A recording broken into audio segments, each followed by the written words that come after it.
बिस्मिल्लाहिर्रहमानिर्रहीम। अस्सलाम वालेकुम। आज बनाने जा रहे हैं गजरेला। गाजरें देख के आपको अंदाज़ा तो वैसे हो गया होगा। तो ये गजरेले की जो रेसिपीज़ हैं, एक तो बहुत ज़्यादा रिक्वेस्ट आई थी मुझे कि भाईजान गजरेला बनाना सिखा दें, शादियों वाला गजरेला बनाना सिखा दें, कमर्शियल गजरेला बनाना सिखा दें। तो आज जो है उनमें से एक रेसिपी जो है वो बनाएंगे। ये जो है जो शादियों के अंदर जिस स्टाइल से बनता है ना, वो कमर्शियल और जो शादियों वाला है तकरीबन वो सेम है। तो आज बनाएंगे जो शादियों के अंदर बनता है। सबसे पहली चीज़ जो है, लाजमी बात, हमें गाजर चाहिए। गाजर कोशिश करें कि इस तरह रेड हो, ज़्यादा जूस वाली गाजर हो, अच्छी, क्योंकि आजकल मौसम है और बड़ी अच्छी गाजरें जो हैं वो मार्केट में मिल जाती हैं। तो कोशिश करके अच्छी रेड गाजरें ले लें। उनको जो है अच्छी तरह वॉश करके, पील करके जो है इस तरह एक साइड से काट लें और इधर से काट लें। ग्रेट करेंगे इनको। ये जो है ग्रेटर है, ये देखें। अब इसके अंदर जो है ये बारीक साइड है इसकी, अगर करीब से आप देखें तो ये बारीक साइड है और ये जो है ये मोटी साइड है। जो कमर्शियली गजरेला बनता है वो मोटी उसको गाजरों को काटते हैं। उनके पास जो है वो मशीन होती है ये गाजरें काटने के लिए, जो कमर्शियली यूज़ होती है। वो फ़िलहाल मेरे पास है नहीं, अदरवाइज़ उसी से मैं करके दिखाता। तो वो मोटी गाजर उससे ग्रेट करते हैं, कद्दूकश जिसे पंजाबी ज़ुबान में या उर्दू में कहते हैं। तो आगे जो भी प्रोसीजर है वो उसके बाद होगा। तो पहले इसको जो है ग्रेट कर लेते हैं। तो ग्रेट करने का तरीका तो वैसे सबको आता ही है। तो यूज़ इसमें टेक्निक ये है कि जो मोटी साइड है उसको यूज़ करना है। इस तरह ये देखें, ये तकरीबन इतनी मोटी गाजर होनी चाहिए। ये देखें, ये देखें तकरीबन। अगर आपके पास इससे थोड़ा सा मोटा हो तो वो भी चल जाएगा, लेकिन इससे बारीक नहीं चाहिए। वो ज़्यादा बारीक हो के गाजर फिर नज़र नहीं आएगी अंदर। तो कोशिश करें इतना मोटा हो। और इस सारी गाजरों को जो है ग्रेट करके एक बड़े बर्तन में डाल लें, इसके अंदर बनाएंगे। तो अब इधर देखें अगर आप, तो ये जो है ये गाजर हमने सारी जो है कद्दूकश कर ली हुई है, ग्रेट कर लिया है इसको और इसको डाल दिया है इस पतीले के अंदर। अब मेरे पास जो है या कमर्शियली जो है वो हाई प्रेशर स्टोव यूज़ होता है, उसकी वजह से हमें इसके अंदर पानी ऐड करना पड़ेगा।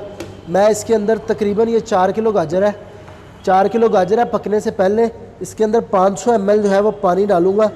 अगर आप घर के अंदर बना रहे हैं और आपके पास नॉर्मल चूल्हा है तो आपको पानी ऐड करने की ज़रूरत नहीं है, क्योंकि आपका जो चूल्हा है वो स्लो होगा, उसके अंदर पानी ड्राई नहीं होगा। तो आपको जो है पानी ऐड करने की ज़रूरत नहीं पड़ेगी, गाजर अपने पानी में गल जाएगी। लेकिन क्योंकि जो देगें होती हैं या बड़े पतीले होते हैं उनके नीचे आग होती है तेज़, जिस तरह मेरे पास ये हाई प्रेशर स्टोव है कमर्शियल, तो इसके अंदर पानी हमें ऐड करना पड़ता है। अदरवाइज़ गाजर जो है जलना शुरू हो जाती है, वो गलती नहीं है, इसलिए जो है इसके अंदर पानी ऐड कर दिया मैंने।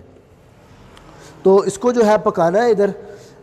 तो जैसे ये गाजर गलेगी, कितनी गलानी है वो मैं आपको दिखाऊंगा कि इतनी जब गल जाए तो हम इसको जो है आगे प्रोसेस करेंगे। और एक चीज़ मैं और बता दूं कि इसके अंदर इसी टाइम चीनी को नहीं डालना आपने, क्योंकि जब चीनी शुगर एक ही साथ आप डाल देंगे तो गाजर गलने से पहले ही जलना शुरू हो जाएगी, हमें बार बार इसको हिलाना पड़ेगा।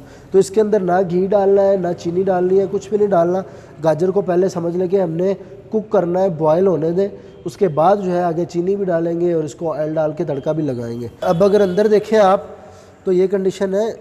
ये अभी जो गाजरें बिल्कुल देखें फ्रेश नज़र आ रही हैं और पानी हल्का हल्का नीचे आना शुरू हो गया। ये देखें, ये पानी अपना सारा छोड़ेंगी गाजरें और ये बिल्कुल सॉफ्ट हो जाएंगी। तो अब हमने क्या करना है, अभी अगर आपके पास हाई स्टोव भी है तो बिल्कुल ऐसा नहीं करना कि प्रेशर छोड़ देना है और इसको जो है पकने देना, नहीं। पहले हल्की आंच पे इसको रखें और इस तरह जो है इसको ढक दें, ताकि स्टीम के अंदर जो गाजरें हैं वो बिल्कुल पकें, नरम हो जाएं और पानी अपना सारा छोड़ दें। उसके बाद जो है हम इसको प्रेशर हाई करेंगे और जो पानी है उसको सुखाएंगे, हमें जितनी ज़रूरत होगी उतना, और जितनी गाजर हमें नरम चाहिए होगी हम उतनी नरम गाजर रखेंगे। अब अगर इधर आप देखें तो इसको जो है बड़े ज़बरदस्त तरीके से ये हीट से पक रही है, गरम। ये देखें स्टीम निकल रही है बहुत ज़बरदस्त किस्म की और पानी बिल्कुल छोड़ दिया हुआ गाजर ने। ये देखें, ये देखें,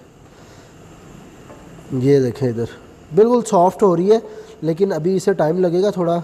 ये पानी ये देखें बिल्कुल ज़बरदस्त बॉयल हो रहा है, जोश आ रहे हैं और गाजर अपना पानी निकाल रही है बाहर। अब जो है इसको इधर ही इसी तरह पकने दें। इस पर टेक्निक जो है वो ये है कि गाजर को हमने इधर ही सॉफ्ट कर लेना है, इतना सॉफ्ट जितनी हमें चाहिए। उसके बाद इसकी होती है कैरामलाइजेशन, मतलब जब शुगर ऐड करेंगे तो वो गाजर को हम कैरामलाइज़ कर रहे हैं। उसके बाद जो है वो गाजर और ज़्यादा सॉफ्ट नहीं होगी, वो जलना शुरू हो जाएगी। तो इसको जितना कुक करना है वो इसी स्टेज पे करेंगे, सॉफ्ट कर लेंगे, उसके बाद कैरामलाइज़ करेंगे शुगर ऐड करके, उसके बाद इसको फ्राई करेंगे हम इसके अंदर ऑयल घी डाल के। तो वो मैं सारा प्रोसीजर आपको दिखाता हूँ। ये इसको जो है एक दफ़ा हिला दें और इसको जो है ढक देते हैं दोबारा, ताकि ये अच्छी तरह जो गाजर हमारी है वो कुक हो जाए ज़बरदस्त तरीके से। तो गाजरों की जो कंडीशन है वो ये देखें, बिल्कुल कम हो गई है, ये लाजमी बात है कम होंगी, और पानी आलमोस्ट ड्राई है इनका। और ये कितनी गली होनी चाहिए ये देखें, इस तरह जो है अलग अलग नज़र आए, लेकिन गली इतनी हो कि आप दबाएं और जो बिल्कुल ये मैश हो जाए। बहुत ज़्यादा सॉफ्ट नहीं, हल्की सी जान होनी चाहिए इसके अंदर, हल्की खड़ी होनी चाहिए समझ लें, यानी कि अपनी शेप जो ये है बरकरार रख सके। तो ये देखें, इसको जो है अब इसके अंदर शुगर ऐड करनी है, इस कंडीशन पे आपने शुगर डाल देनी है। ये देख लें आप करीब से, ये देखें, ये मेरे पास 750 ग्राम 4 किलो गाजरें थी। 4 किलो गाजरों के अंदर 750 ग्राम जो है चीनी जाएगी इसके अंदर। तो ये 750 ग्राम शुगर ऐड कर दी है। अब ये ज़रूरी नहीं है कि आपने 750 ग्राम ही डालनी है या आपने इसी हिसाब से डालनी है। आप क्या करें, अगर कोई बंदा कम मीठा पसंद करता है या शुगर वगैरह का कोई मसला है तो वो चीनी कम ऐड करे। इसको इधर मिक्स कर दें अच्छी तरह। अब ये शुगर मेल्ट होगी और इन गाजरों की बड़ी ज़बरदस्त किस्म की कैरामलाइजेशन होगी। अच्छी तरह हिला दें इसको, और अब जो है इस कंडीशन पे इसको कॉन्स्टेंटली हमने हिलाना है। अब इसको आप ऊपर ढक्कन दे के नहीं रख सकते, इसको जो है अब इधर पकाना है और स्टिर करना है कॉन्स्टेंटली, क्योंकि शुगर आ गई है। मैंने पहले भी बताया था कि ये जलेगी, तो जलने नहीं देना है इसको। शुगर मेल्ट हो गई है बड़ी अच्छी। अब इसके अंदर जो है ये मेरे पास इधर है इलायची का पाउडर, ये डालेंगे अभी, तो इसके सारे फ्लेवर्स जो बड़े ज़बरदस्त तरीके से इसके अंदर निकल आएंगे। ये तकरीबन 10 से 15 इलायचियों का पाउडर है, तो आप ख़ुद ग्राइंड कर लें और इसके अंदर जो है ऐड कर दें। तो इसको जो है कॉन्स्टेंटली हिलाते रहना, नीचे नहीं लगने देना। ये जो है पानी सुखा दिया, इसका फ्लेम जो है वो हाई रखें इधर। ये देखें पानी जो है बिल्कुल ड्राई हो गया, जो कि शुगर की वजह से, ये मतलब ये शुगर पिघली थी उस वजह से हल्का हल्का पानी हो जाता है, उसको ड्राई कर दिया। इस कंडीशन पे ख्याल रखना है कि नीचे ना लगे। अब जो है इसके अंदर हमने ऐड करना है ऑयल, इसको भूनेंगे और बड़ा ज़बरदस्त किस्म का ये इधर भुनेगा। अब तो इसके अंदर जो है कुकिंग ऑयल यूज़ करना है, आपने घी नहीं डालना। घी जो है वो पड़ा पड़ा ये जम जाएगा और गजरेला भी जम जाएगा। 500 ml इसके अंदर घी डालेंगे, ऑयल डालेंगे। अंदर अगर घर में बना रहे हैं तो देसी घी आप इजीली डाल सकते हैं, लेकिन शादियों में क्योंकि इसका बजट भी देखना पड़ता है तो इस वजह से जो है कुकिंग ऑयल यूज़ करते हैं। और शादियों के अंदर क्या होता है कि खाना थोड़ा लेट भी सर्व हो तो घी की वजह से जम जाता है गजरेला। तो ऑयल क्या होता है कि ऑयल जमता नहीं है, तो इसलिए कुकिंग ऑयल यूज़ करते हैं। इसको थोड़ा सा भूनना है इधर। 500 ml 4 किलो गाजरें। फिर इसके अंदर हमने डालना है खोया। जो खोया है वो इसके अंदर डालेंगे 1.5 किलो। 1 किलो जो है वो इसके अंदर डाल के पकाएंगे, और जो बाकी है वो इसके ऊपर उसकी गार्निशिंग करेंगे। तो ऑयल डाला है तो ऑयल को इधर कुक कर लें, गाजरें अच्छी तरह कुक हो जाएंगी। फिर जो है इसके अंदर खोया डालते हैं। ऑयल डालने के बाद अच्छी तरह इसको भून लिया है। अब इसके अंदर डालेंगे खोया। अब इधर मैं आंच स्लो करने लगा हूँ और इधर आपको एक चीज़ बतानी है। फ़िलहाल मैंने आंच स्लो कर दी है, अगला प्रोसेस करते हैं। लेकिन उससे पहले ये जो कंडीशन है ना, इस कंडीशन पे जो आप बाज़ार से लेके खाते हैं वो समझ लें गजरेला तैयार है। इसके अंदर चीनी वो थोड़ी सी कम रखते हैं क्योंकि उन्होंने खोया नहीं डालना होता। हमने जो खोया यूज़ करना है वो फीका खोया है, तो फीका खोया जब डालेंगे तो चीनी हमारी और कम हो जाएगी। अभी इसको अगर आप खा के देखें तो ये मीठा महसूस होगा थोड़ा सा ज़्यादा, लेकिन जब खोया डालेंगे, क्योंकि ये 4 किलो गाजरें थी पक के थोड़ी सी रह गई हैं, इसके अंदर 1 किलो खोया जाएगा, आधा किलो ऊपर गार्निश करेंगे, मतलब 1.5 किलो। वो फीका खोया तो उसकी मिठास भी इधर से पूरी होगी। तो आपने अगर रेस्टोरेंट जैसे ये बनाते हैं बेचने के लिए वो बनाना है तो इसी को जो है आप डालें किसी चीज़ के अंदर, ऊपर खोया लगाएं और गार्निश कर दें, ये गजरेला तैयार है। अगर शादियों वाला देखें, क्योंकि उधर टाइम ही नहीं होता, वरना इसमें दूध इस्तेमाल किया जाता है थोड़ा गाढ़ा करके, उसको काढ़ा जाता है फिर डाला जाता है। लेकिन शादियों में क्योंकि जल्दी जल्दी सारा कुछ करना होता है, इसलिए खोया कहीं से भी आप ले लें, आपको मिल जाएगा। तो इसके अंदर वो डायरेक्टली खोया डाल के उसको भून लें। और खोए को चेक करने का तरीका ये है कि उसको खा के चेक करें, खट्टा ना हो, फ्रेश होना चाहिए, वो ले लें आप। मेरे पास इधर खोया है। तो ये देखें, ये 1.5 किलो था मेरे पास, तो उसमें से मैंने तकरीबन आधा किलो निकाल लिया अलग। बाकी जो है ये 1 किलो के करीब, इसको जो है इस तरह डाल दें, थोड़ा थोड़ा तोड़ के, और इसको हिलाते हैं। इधर फ्लेम थोड़ा तेज़ करें, और ये जो है थोड़ा सा इसको हीट मिलेगी, ये नरम होकर मेल्ट हो जाएगा इसके अंदर, और बहुत ही ज़बरदस्त किस्म का कलर जो है हमारे गजरेले को मिलेगा। जो शादियों में आप खाते हैं वही सेम कलर और वही सेम फ्लेवर। ये देखें, बड़ा ज़बरदस्त कलर आ गया है, और गाजर बिल्कुल ज़बरदस्त किस्म की, हल्की हल्की खड़ी और बिल्कुल जो है ज़बरदस्त पकी हुई है। इतनी ज़्यादा भी खड़ी नहीं हो कि मुंह के अंदर आए तो टेस्ट ही गाजर का आए, नहीं, ये पूरा एक हलवे का टेस्ट मिलेगा। और इधर इसको भूनना है अब। और कलर तो आप देख ही रहे हैं, माशाल्लाह से बहुत ही बेहतरीन कलर आ रहा है इसका। और जब गार्निश करेंगे इसको तो ये और भी बेहतरीन हो जाएगा। तो इधर आपने ख्याल रखना है कि ये देखें, ये नीचे लगता है क्योंकि इसके अंदर खोया, ऑयल, सारी चीज़ें हैं, और ये पकने के बिल्कुल करीब है।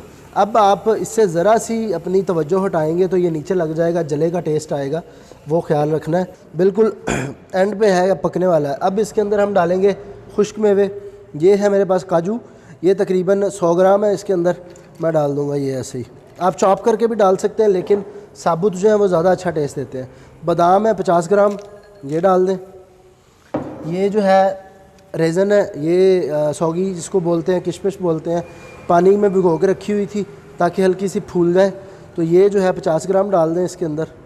क्वांटिटी ये सारी चीज़ों की आप ऊपर नीचे कर सकते हैं, वो कोई मसला नहीं है। ये जो है पिस्ता मगज़ है 50 ग्राम, ये जो है इसके अंदर डाल दें। और इसको जो है अब भूनेंगे, मिक्स कर देंगे अच्छी तरह, ताकि ये सारे जो मेवे और खुश्क इसके अंदर मेवे हमने डाले हैं, ये सारे जो हैं इसके अंदर मिक्स हो जाएं। अब ये जो शादियों पे और जो कमर्शियली लोग बेचने के लिए बनाते हैं, क्योंकि उनका बजट होता है कम, तो उसके अंदर खुश्क मेवे और ये काजू और पिस्ते वो कम क्वांटिटी में डालते हैं। तो ये डिपेंड करता है आप पे कि आप कितना इसमें डालना चाहते हैं, क्योंकि ये टेस्ट पे कोई डिफरेंस नहीं आएगा इससे। बस इसके अंदर जो समझ लें कि थोड़ी ताकत वाली चीज़ें आ जाएंगी। खुश्क मेवे ताकत होती है उसमें, तो खाने के लिए ये हेल्दी हो जाएगा बहुत ज़्यादा।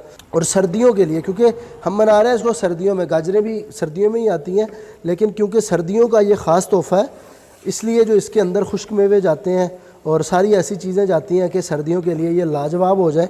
और बहुत ही लाजवाब रेसिपी आपके साथ शेयर की है, इसको ज़रूर एक दफ़ा आप ट्राई कीजिएगा घर पे, इंशाल्लाह आपको बहुत पसंद आएगी। बहुत सारी बहनों के मुझे मैसेज आते हैं कि मैंने ये चीज़ बनाई और मेरे हस्बैंड को बहुत पसंद आई।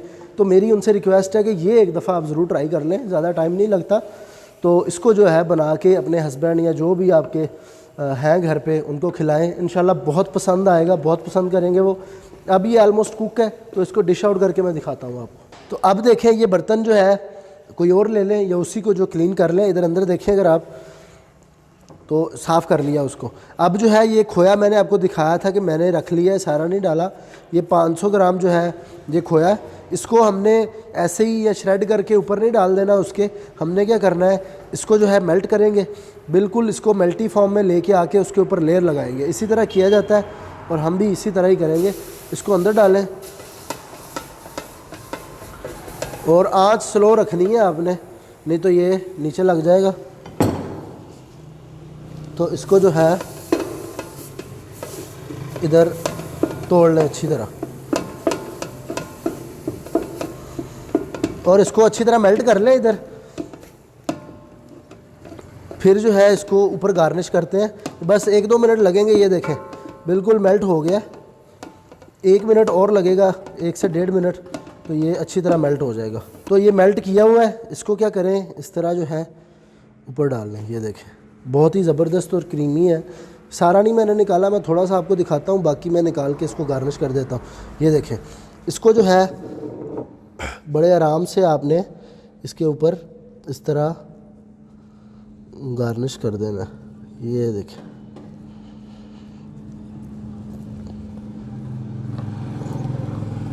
ये देखें। अब और निकाल के इसको पूरे को गार्निश करके ऊपर जो है फिर गार्निशिंग इसकी कर देते हैं। गार्निश कर दिया इसको खोए से। अब मेरे पास ये रसगुल्ले हैं, ये जो है इनको इस तरह ऊपर लगा दें और ये बड़े ऊपर ज़बरदस्त लगते हैं इसके। इस तरह जो है सारे फैला दें ऊपर, टेस्ट भी अच्छा लगता है और गार्निश इनकी बड़ी ज़बरदस्त होती है ऊपर। ये देखें, ये गार्निश हो गया। इसको आधा छोड़ देते हैं क्योंकि पता चलना चाहिए गजरेला है और बहुत ही ज़बरदस्त किस्म का। खोया आप पे डिपेंड करता है आप कितना लगाना चाहते हैं, और भी लगा लें, नीचे दरमियान में ले लगा रहे हैं उससे नीचे भी लगा लें, लेकिन नॉर्मली यही तरीका है। तो ये गजरेले की रेसिपी थी। ये सारी जो कोशिशें और काविशें हम कर रहे हैं ये उन लोगों के लिए है कि कोई अगर बंदा अपना काम करना चाहता है तो वो ईज़िली सीख सके, क्योंकि बड़ी डिटेल्ड वीडियो होती है मेरी। ये कुकिंग से ज़्यादा मेरे लिए एजुकेशनल वीडियोज़ हैं कि लोग जो हैं वो सीखते हैं इससे। घरों के अंदर मेरी बहनें वो सीखती हैं, इसको इम्प्लीमेंट करती हैं। बहुत सारे लोगों के मुझे पर्सनली व्हाट्सएप पे पिक्चर्स आती हैं कि ये मैंने ये चीज़ बनाई है, और उनकी बड़ी ही ज़बरदस्त उनकी काविश होती है और वो कामयाब हो जाते हैं। मुझे बड़ी खुशी होती है इस चीज़ से कि कोई मुझसे सीख के इम्प्लीमेंट करता है और वो उसके अंदर कामयाब हो जाता है, ये बड़ी बात होती है। तो ये गजरेले की रेसिपी थी। इंशाल्लाह आगे और बहुत सारी रेसिपीज़ आएंगी। जो रिक्वेस्ट होती हैं वो नीचे कमेंट्स में बता दिया करें, और अगर आप ट्राई करते हैं तो आके कमेंट्स के अंदर या मुझे मैसेज करके लाजमी बताया करें, ताकि मेरी हौसला अफजाई होती रहे और हमें आगे बढ़ने में कोई मुश्किल ना आए, और हम इसी तरह इसी जज्बे से आगे चलते रहें। इंशाल्लाह आगे बहुत सारी रेसिपीज़ आएंगी। तब तक अपना ख्याल रखें। अल्लाह हाफ़िज़।